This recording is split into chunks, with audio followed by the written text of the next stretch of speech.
Good afternoon, I'm meteorologist Cameron Young. Thank you for logging on to your Monday afternoon weather webcast for Northwest Florida. We have a few changes coming in our forecast, but for the next couple of days, we're going to be staying steady with that continued warm weather.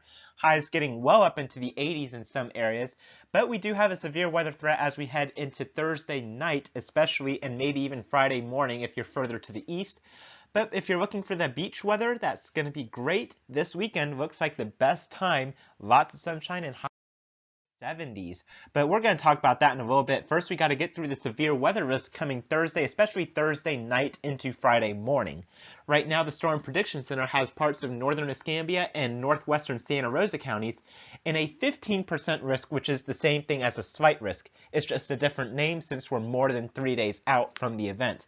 But I suspect more of Northwest Florida will be placed in a marginal risk of severe weather. They don't issue the marginal risk this far out due to lots of uncertainty. So we'll see what they have planned for tomorrow.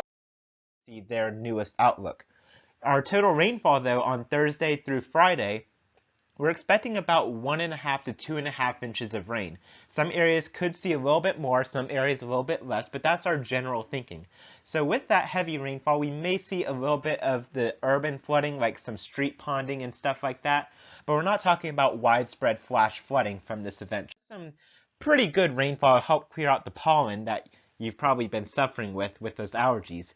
Tonight's forecast, we're not talking about rain, we're talking about areas of fog. Yet again, just like this morning, it could be possibly dense in some areas. Lows will be very warm into the low and mid 60s with a very small chance of rain. And again, that small chance of rain continues into tomorrow with morning fog, but afternoon partly cloudy skies.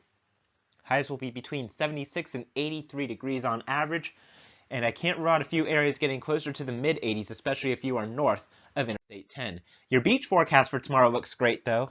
Highs near 76 degrees along the beaches with partly sunny skies, but again, we still have that moderate risk of rip currents due to a moderate southwesterly flow, or southerly flow rather. So we're going to have to watch for those rip currents. I expect most beaches will be flying the yellow flags tomorrow, but always heed the beach flags and the lifeguards and make sure you pack that sunscreen. Burn time, 15 minutes tomorrow.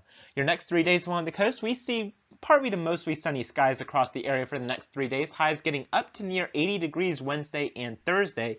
Thursday afternoon, we start introducing that small chance of rain. But Thursday night, we're going to have to monitor for the possibility of severe weather, and it could linger into Friday morning with a 40% chance of rain, and that's mainly going to be further to the east. But look at Saturday and Sunday, highs in the mid to upper 70s and lots of sunshine. So perfect weather for any outdoor activities. Inland forecast, you're going to be extraordinarily warm, mid to maybe even upper 80s in some spots, especially on Wednesday with more sunshine. Lows will be in the upper 50s. And again, we have to watch for that possibility of severe weather Thursday night, but by this weekend, that will be a thing of the past as we return to more sunshine and highs back to the lower 80s. I'm meteorologist Cameron Young. Thank you for logging on to your Monday afternoon weather webcast, and I hope you have a fantastic day.